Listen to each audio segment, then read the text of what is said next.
Hello, welcome back to another vinyl show and tell. Thank you for tuning in.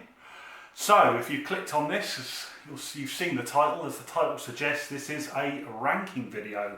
I've not done a ranking video before. This is my first ever one. I don't plan to do too many. But what better ranking video to do than the best band of all time? Certainly in my opinion anyway. XTC. I don't even think I've mentioned them on my channel yet. I've been planning to do this for so long now. I thought I'd save the albums purely for this. So I'm not going to waffle on too much about XTC and their music. If you know XTC, you know they're just amazing. They are absolutely amazing. If you haven't heard them or not familiar with them, I urge you to check them out after watching this video to the end, of course. Please do. I'm not going to go into what they sound like. It's all out there. It's out there on vinyl, it's out there on CD, it's here on YouTube, it will be on Spotify. If you want to listen to it, please do. But what I've done here is I'm going to talk about all their albums. I'm ranking them from my least favourite to my absolute favourite. One thing about XTC is I don't believe they really did a definitive album. I often see ranking lists. There's a Facebook group that I belong to, and a lot of people have listed their albums from best to worst or worst to best, and they're never the same twice. They are completely all over the place. So what I'm about to present is completely subjective. It is merely my opinion. One thing I really say that isn't my opinion is that they are the best band ever. They really are. They are just so good. People who like them don't just like them, they adore them. You know, once you get hooked, that's it. So anyway, there's a lot to get through. I don't know how long this video is going to be, so let's crack on. So, right, I'm going to start with my least favourite. This might not prove popular. You ready? Okay, you ready? Least favourite, starting off. Oh my word, Oranges and Lemons, 1989. There it is. So, this is a good album. I don't dislike the album. They didn't do a bad album. It's not a bad album at all. The problem, the issue I have with this, this is purely a production thing. The production, who I believe is Paul Fox. There it is. Yeah, absolutely correct. It's very, very slick. It sounds like the late 80s. It really, really does. For many years before I got into XTC and a lot of other bands, I kind of had an issue with 80s music. I found it too polished. And this one kind of just goes into that territory a little bit. It just, to me, it doesn't work. I think to some people it would. There are some good tracks on there. Chalk Hills and Children is good. Cynical Days, Across the Ante, very, very good. The single off the record, Mayor of Simpleton, it gets a lot of praise. It's okay. It just sounds a little pedestrian to my ears, as does King for a Day. They seem to go into sort of a real mainstream territory with this record, and I'm not too sure sort of if that's what they're aiming to do. As I say, the production is, yeah, just a bit too slick and just doesn't work as well. But that's saying it's a great, great album. I know I've seen lists where this has come out top. Last year I went to see Joe Jackson at the Guildhall live, absolutely brilliant. On the bus home I spotted a chap who'd been to the gig with an XTC t-shirt on. I naturally cornered him, sat opposite him and chatted, and he ranked that as the best record. So what do I know? Some people must think it's the best. Incidentally, if I was ranking XTC album covers, this would win hands down. That is fantastic. Absolutely brilliant, that is. It's like a cross between Beatles' Yellow Submarine and a quick one by The Who. That is a wonderful psychedelic cover. So there we go. Oranges and Lemons, not apples and oranges. What am I saying? Right, next up we've got Wasp Star.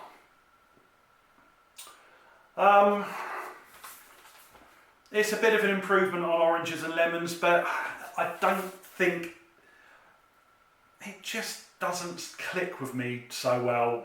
Again, there's good tracks on it, there's always going to be good tracks on it, but it does seem to sound, again, a little bit too mainstream for my tastes. The edginess of XTC has kind of gone on this record. I think the other problem in general with records that sort of you're not quite as keen on is that there's not actually as much familiarity with this one. Same with Oranges and Lemons. I'm looking at the track, and a lot of them I can't actually understand. I can't, remember what they sound like. But I do remember, liking it, but just not being blown away by it. This was a companion release to Apple Venus. Apple Venus obviously is featured higher up in the chart. No spoilers, I'm not going to tell you where that appears. But this is just not quite as good. It just feels a little bit too mainstreamy for my liking. But it's a pleasant listen all the same. I don't think this has ever been regarded as one of XTC's highlights. But it's essential. Every album is essential. I must stress, XTC these are not bad albums. These two are not bad albums. XTC didn't do bad albums. You think about so many bands who have a large back catalogue, and there's always going to be utter clunkers in there. Countless bands have always, really, really successful, highly prized bands have always done bad albums, but XTC didn't. It's just not quite to my taste. It's just my opinion. So there we go. Right, next we have got their debut, White Music. I feel a bit bad putting this down so low. I mean, it is great. It is great. It's just the simple fact of the matter is better was to come. It should be higher up. I mean, I'm a big fan of post-punk, although I'd never lump XTC into the post-punk sort of pigeonhole. Really, they were lots of things. They emerged, on the punk scene, and naturally they're gonna have that sound. But they were never really a post-punk band. But this has got those kind of post-punky sounds. It's kind of jagged, jerky. Andy Partridge kind of barks like a seal. It is great. It's well performed. It really is. They are, it's clear that they've been performing for years, which they had under various guises through the 70s. And this is the best of, probably the very best of the material they had going. Some fantastic tracks on here. This is pop, wonderful pop tune. Statue of Liberty, excellent.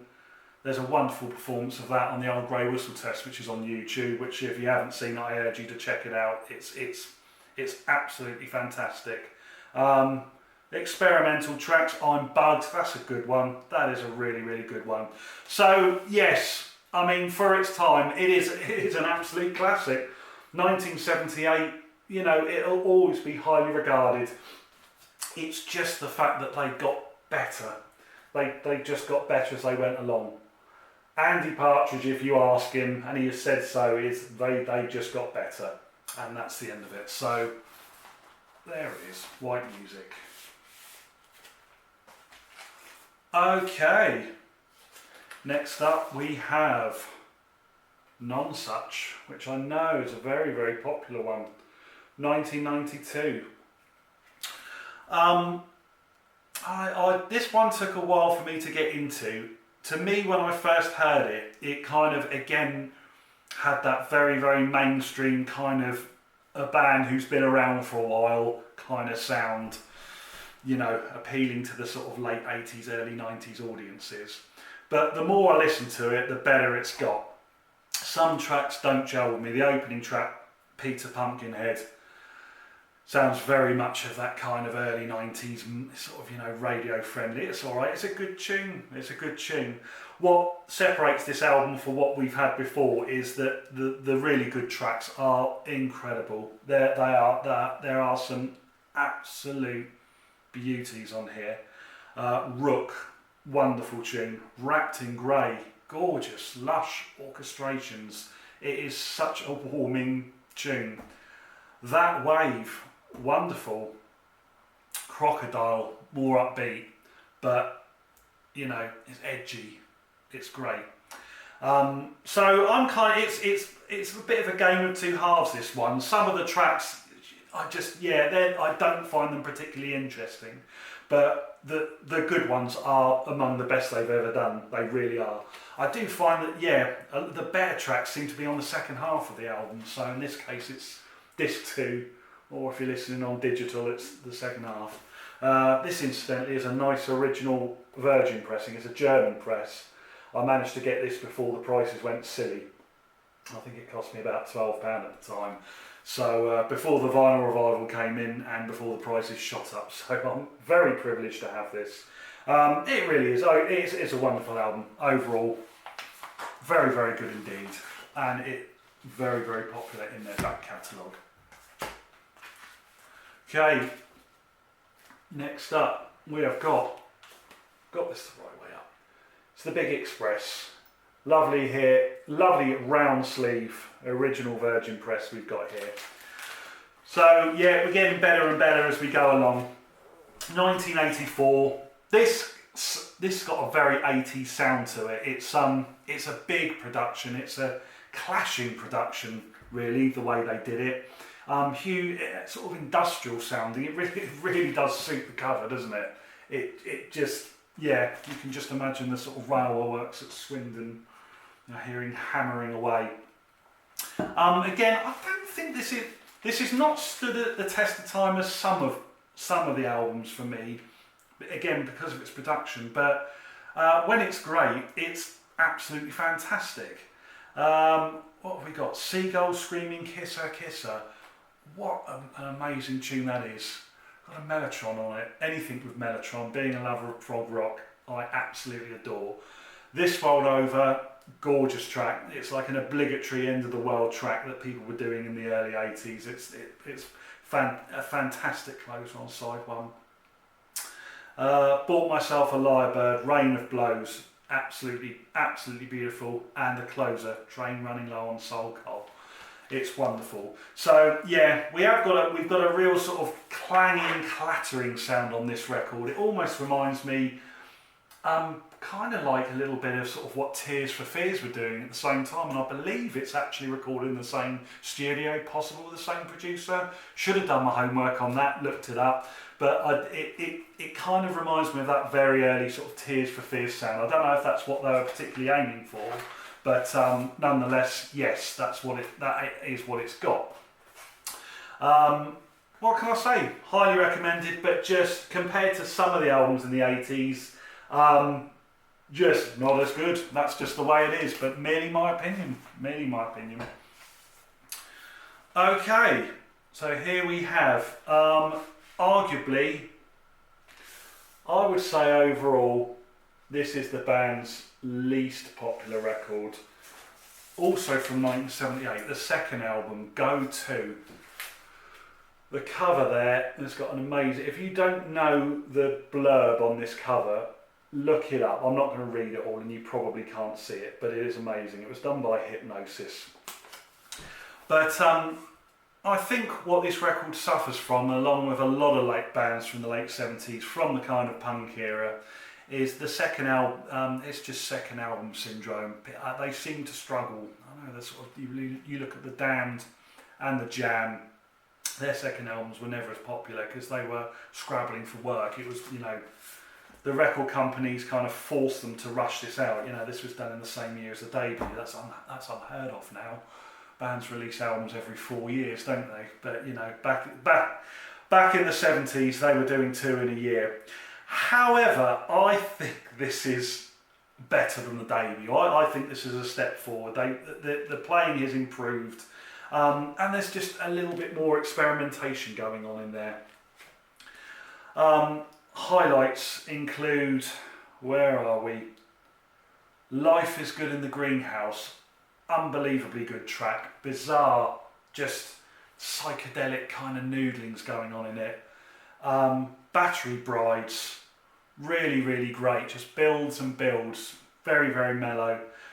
Mechanic Dancing, the opening, fantastic. I mean, if that doesn't get you dancing, what will? I'm also quite keen on the 2 Barry Andrews tracks on here. I don't know what other people think of that, but Yeah, I like them. I think they fit in really well. It certainly caused tension on the band because he was left, kicked out, whichever way you want to look at it. Andy Partridge and him, we're not going to gel with someone trying to muscle in. That's just the way it is. Absolutely fantastic record. Very, very, very underrated. Really, really great. I like it a lot. It does seem to come bottom on a lot of the lists, but I think it's brilliant. Incidentally, just going back to the cover, I first noticed this sleeve in a book that I got bought when I left a job as a kind of one of my leaving gifts. There was a book of album covers and this featured in it. Now I'd heard of XTC, but I didn't know them at the time. And that album cover made me go and check them out. I thought the blog on it was so good. I'm like, this sounds interesting. So I went to check them out and the rest is history. So there we go. Thank you very much, album covers. You work. Right. Okay, next one. We've gone chronological. Drums and Wires from 1979. This is the first album I ever bought by them. I found it in a charity shop, not this particular copy. I found a Greek pressing in a charity shop for £3. That was shortly after deciding, after seeing Go 2, that I wanted to get some XTC. I've since replaced it with a UK press here, because the Greek pressing is alright, it just sounded, it wasn't mixed very well. Anyway, I'm digressing, I'm getting nerdy. So this was an excellent album to start with. It really is. It really is a good one. But I'd kind of call it a transitional record for them. They're leaving behind the kind of jerky post-punk kind of sound and morphing into their really incredible songwriting, but it kind of marries the two together. I mean, the opening track, Making Plans for Nigel, I think everybody knows that. Oddly enough, when I first got this record, I'd never heard it. I'd heard it. In fact, I don't think I'd ever heard XTC at all. I'd never even heard Senses Working Overtime. I'd never actually heard it. Since then, you do hear it on the radio from time to time on the odd TV program. It kind of crops up. It's you know, it was a hit, not massive, but it's played a lot. But anyway, right from the get-go, this is something very, very different. It's a much quirkier sound, the kind of quirky sound that we associate with XTC. And it continues, helicopter, real kind of jerky rhythms, just amazing, just upbeat, uplifting. When You're Near Me, I Have Difficulty. Oh, what a tune. 10 Feet Tall, Colin Moulding. Again, brilliant. Scissor Man. It is very, very accessible and very, very palatable. And when I think about it, it is the kind of album, if someone was getting into XTC, I'd actually say this is a good start. I really would. I know I'm biased because I started with it, but to me it's very, very good. And I loved it when I first listened to it. It made me want to explore more. Just keep listening. I knew this band were good, but you know, there are other albums to come along. I didn't ever envisage they'd be my best band of all time. There we are. So sticking with chronological order, excuse me, sorry. We've got Black Sea from 1980, the following album. What to say? We're getting into big boy territory now. We're now in the 5-star albums. We're now into, I would say we've gone from reasonably good to absolutely brilliant to masterpiece territory. This, you know, everything that follows to me is 5-star. This is wonderful. This tops a lot of the charts that I see on the rankings, and do you know what? I can see why. I can get the appeal on this one. You can really see when you listen to Against Drums and Wires, the album before, and this, you can. It's just so wonderful to hear the progression. We've got just slightly more polished. The songwriting has just come on in leaps and bounds. It's a beautiful, vibrant power pop record. It's unbelievable. From the get-go, we have got Respectable Street giving that huge, groundbreaking gated drum sound. Other bands listened to that, other artists heard it, and they were like, I want that. You know what I'm talking about, Phil Collins and Sting. It just goes on. Generals and Majors from Colin Moulding, absolutely beautiful. Towers of London, what a song. Why wasn't it a big hit? It probably did okay, but it should have been a huge hit. In fact, I think everything on this album, it sounds like an album full of hit singles. It really is that good. It's just vibrant, commercial sounding without being sellout. It's that perfect balance of clever songwriting, expert playing, beautiful production. It's wonderful. I do wonder how this doesn't, the way I'm raving about it, you think it would be the best one.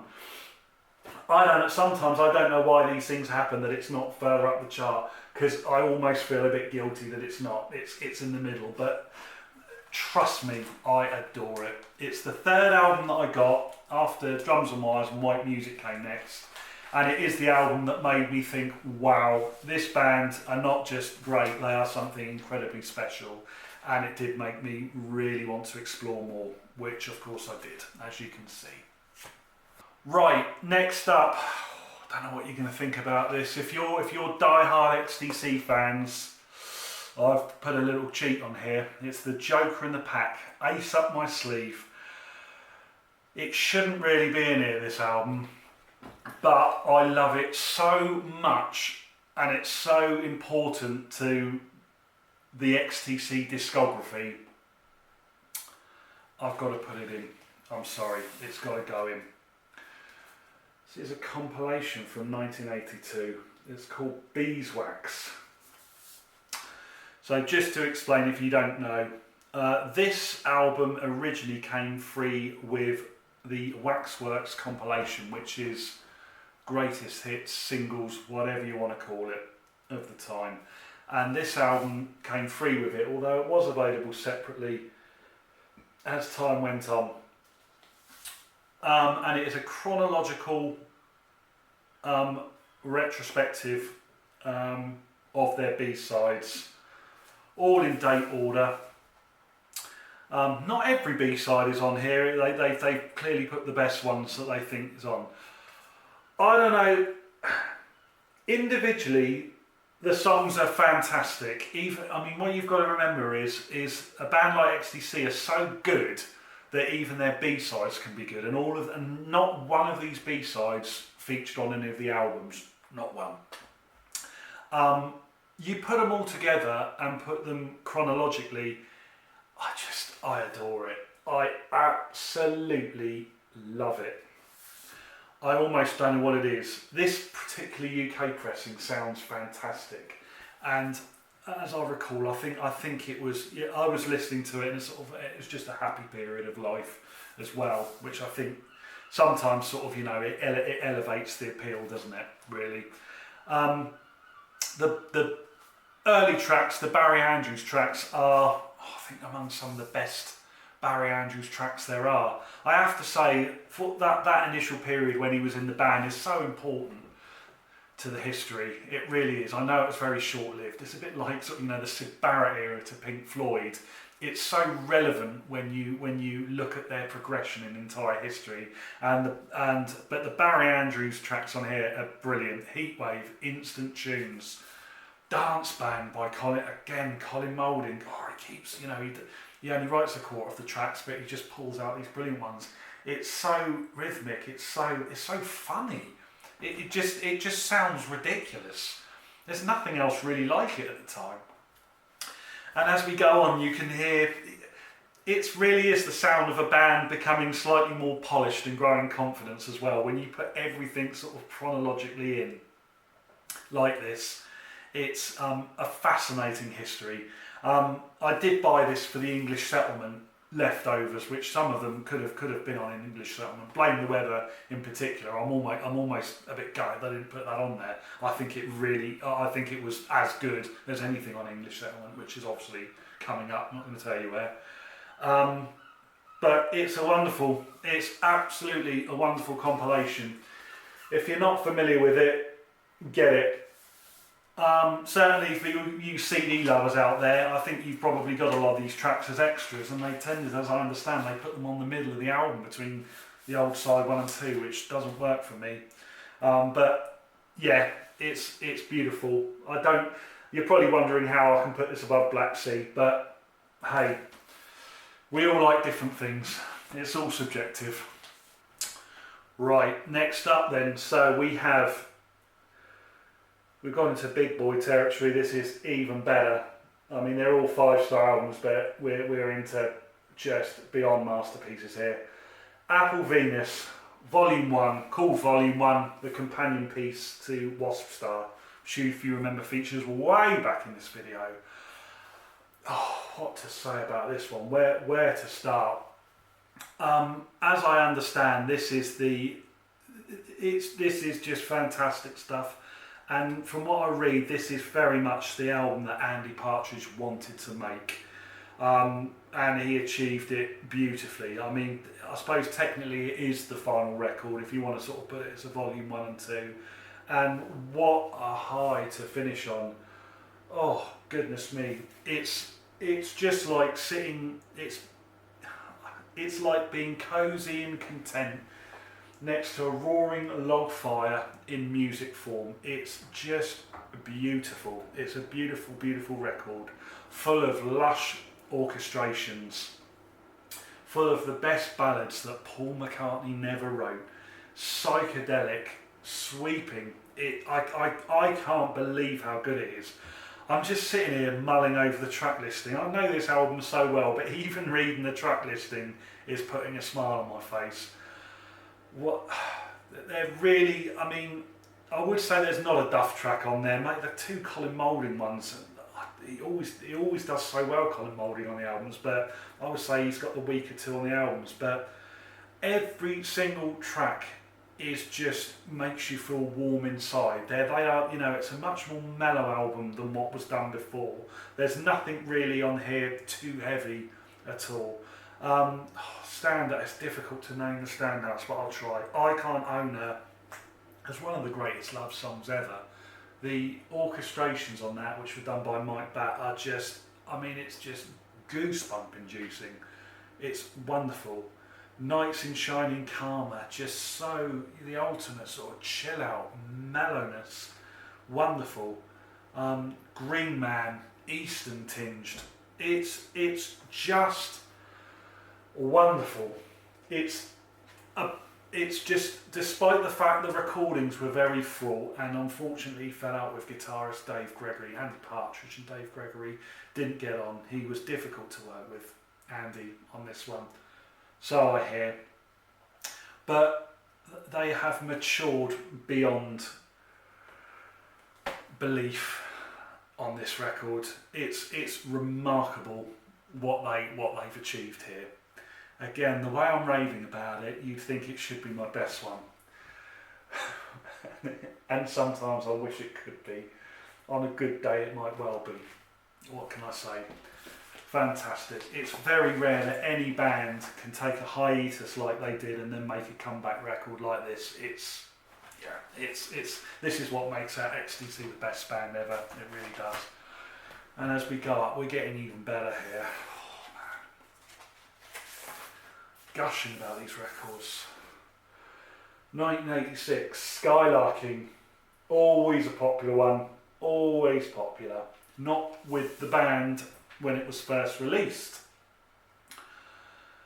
So it's been described as kind of like a summer's day in one record. I've heard that described, and that's bang on. That is absolutely bang on. This is beautiful, absolutely beautiful from start to finish. It is wonderful. It's been much talked about, the fraught relationship between Andy Partridge and producer Todd Rundgren. I personally think Todd Rundgren did a sterling job, but unfortunately, due to frictions, I know Andy Partridge at the time, he slated this record when it was released. He said it wasn't any good, and sorry, how wrong he was. It's wonderful. They still bitch about each other to this day, and quite frankly, I like both of them, I respect both of them. I don't know who to believe, I'm not taking sides. But it's Todd Rundgren actually sequenced this album, he sequenced the tracks together, and again, he did it, his input on this is absolutely outstanding. He did it brilliantly, it just, everything blends together perfectly. Right from Summer's Cauldron, what an opener, you know. Listen to that on headphones. You've got the birds twittering, you've got the bee that goes from one ear to the other. That's a brilliant headphone moment. Colin Moulding's Grass, and it just goes one straight into the other. Other great tracks. Ballet for a Rainy Day, wonderful. Mermaid Smiled, fantastic. And then you've got the final tracks, which just, they're so emotional. They provoke so much emotion. I remember when I heard this, I actually found the production a little bit 80s for my taste at first. When I first put it on, I was like, ooh.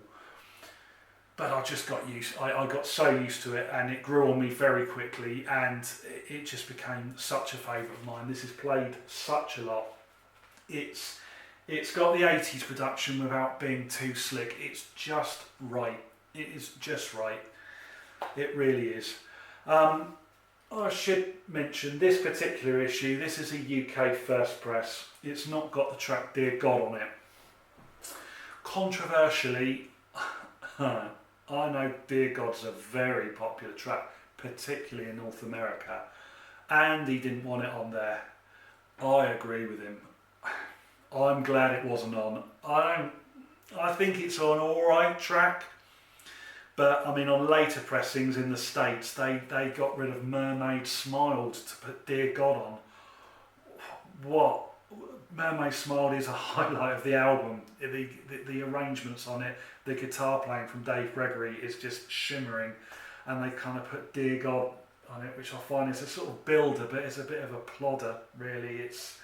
The lyrics are a little bit, I don't know, they're just a bit too frank for my liking. I don't know. Anyway, controversial. I'll probably get loads of hate messages on that, but that's just my opinion. On a good day, this could be the best album they did. Sometimes I listen to it and I'm like, is it? Is it? But this is a ranking video. I've got to make this tough decision, so it's album number 3. Number 2, and this was so close to being number 1. They're one of the most underrated records ever. Now I'm going to say this, guys, I've heard this album pronounced as Mama. I've always called it Mama. Let me know in the comments. For the purposes of this video, I'll continue to call it Mama. But if I'm wrong, correct me. There's another album by a band with 3 letters called Murmur, isn't there? And it's not this. Anyway, this was so close to being number 1. It's just been beaten. This album is, oh, goodness me, it's wonderful. And I can't understand it, that it doesn't get the recognition and love it deserves.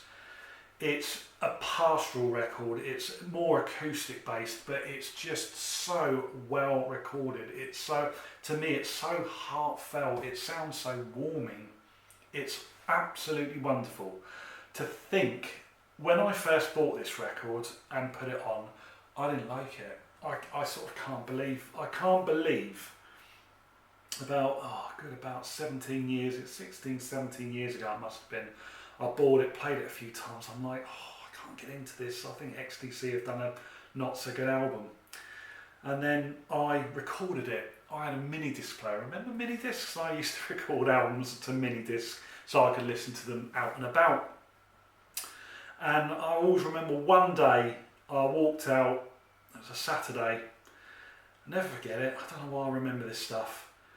A gloomy Saturday, much like today, and I just did some shopping, ran some errands, and I put this on, and the penny just dropped. You know, sometimes it just takes that one lesson for you to go, this is actually very, very good indeed.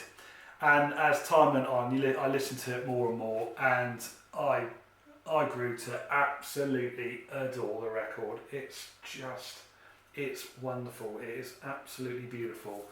Recorded during a very, very difficult time following Andy Partridge's breakdown, the loss of drummer Terry Chambers, who only plays on a few tracks on this record, and quitting touring, which unfortunately is commercial suicide. They had to do what they had to do. It did make them a better band. We all know that, because they experimented more in the studio, but in terms of popularity and revenue, it wouldn't have done them any favours at the time.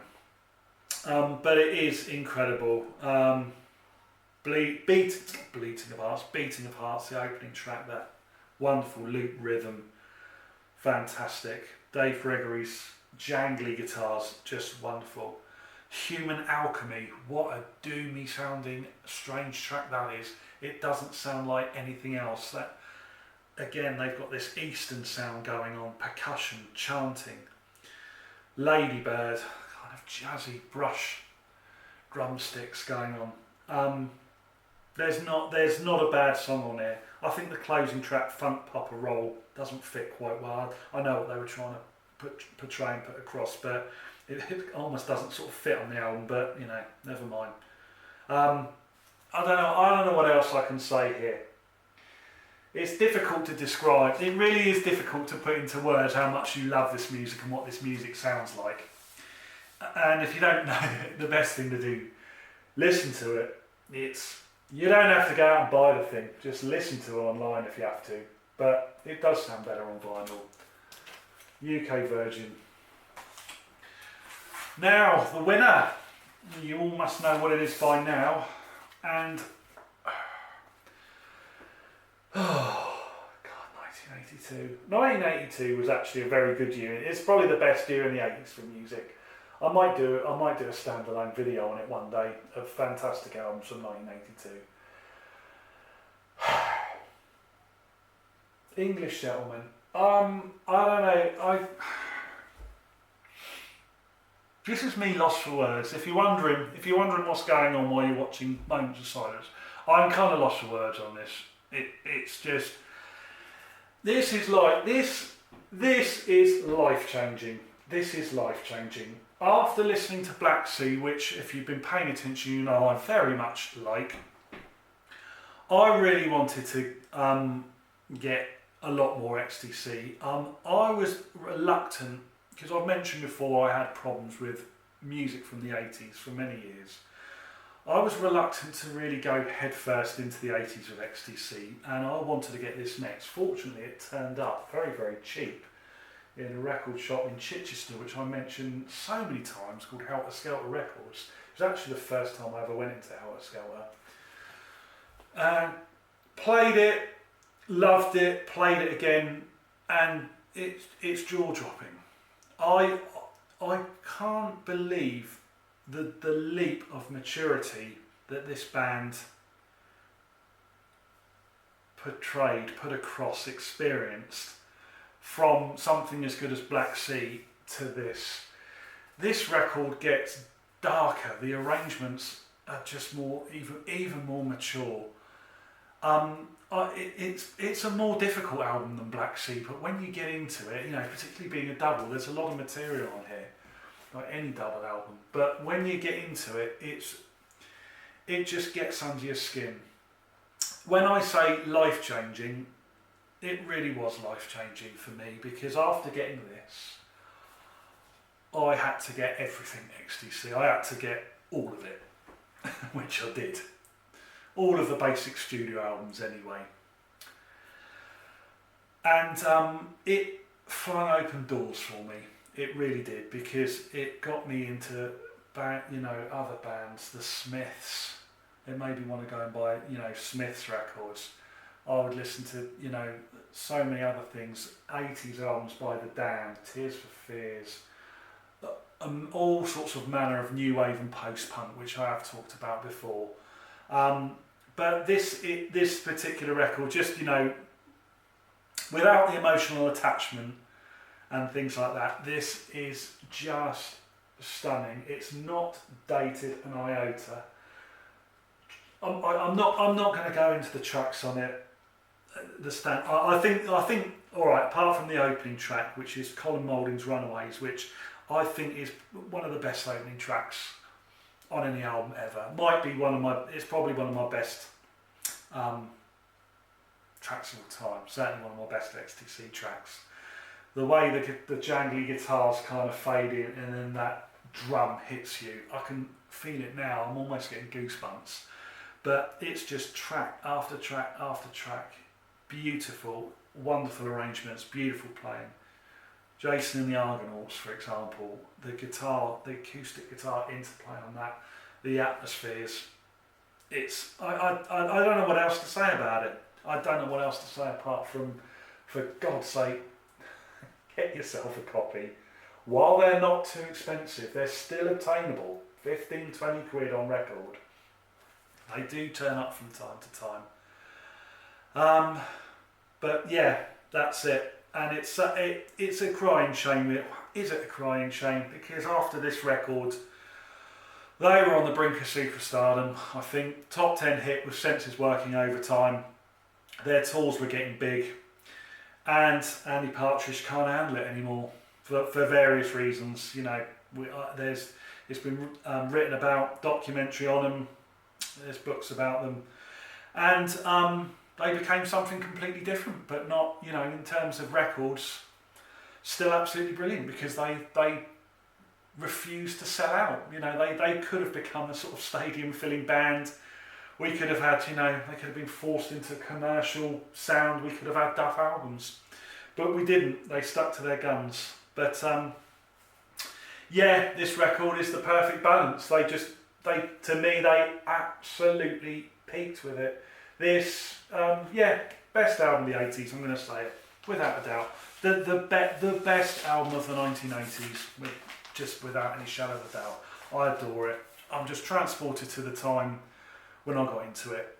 I remember, yeah, I took it on holiday with me. Mini disc again, Santorini.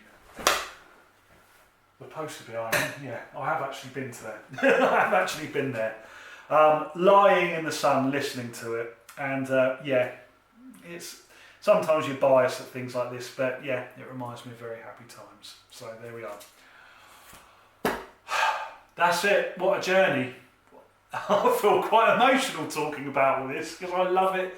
I've got such an attachment. I love it so much. So thank you very much for watching. If you've made it this far, brilliant. I don't know how long this video's been, probably half an hour. I don't know. I'll find out when I edit it. But for goodness sake, I keep saying it, go and check XTC out. If you've watched this and not familiar with them, kudos to you. I'm sure you've learnt loads. But check them out.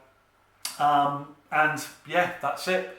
If you like what you see, there's plenty more content to come. So please hit the like button, give me a subscribe, and I will see you again in a future video. Take care.